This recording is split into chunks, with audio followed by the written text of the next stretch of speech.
Hey, this is Nate Storey with Bright Agrotech, and this is the beginning of a 4-part series where we're going to start talking about potassium in your aquaponics system.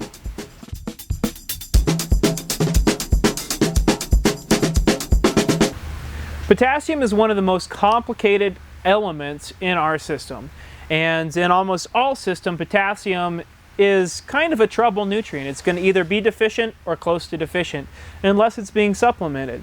But you know, it's kind of one of these things where it interacts very strangely with a lot of other nutrients, so it's not always easy to stay on top of potassium in your system. So we'll start here from the beginning. Potassium is the K in the NPK, right? And it's a really, really important plant nutrient. It's one of the big three. So you know, it's one of these elements that it occurs in all systems, but it's not always occurring in high enough quantities. And it's one of the elements in fish feed that's commonly deficient. So the thing to remember about potassium is that in fish feed, there's enough potassium for the fish, but feed is specifically formulated not to have too much excess potassium. And the reason for that is they want really high efficiency feed. They want their fish to be healthy, but they don't want too much waste potassium in their system.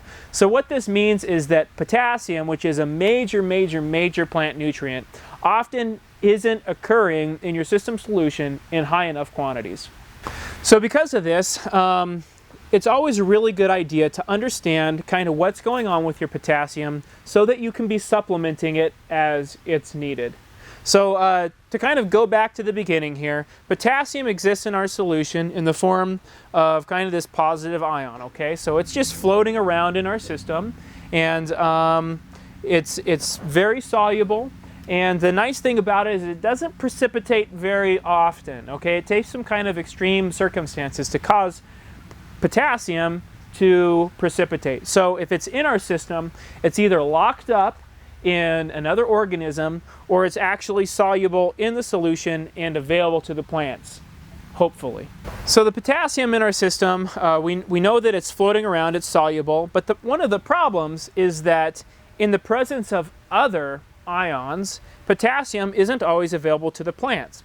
And these other ions are calcium, okay, and magnesium.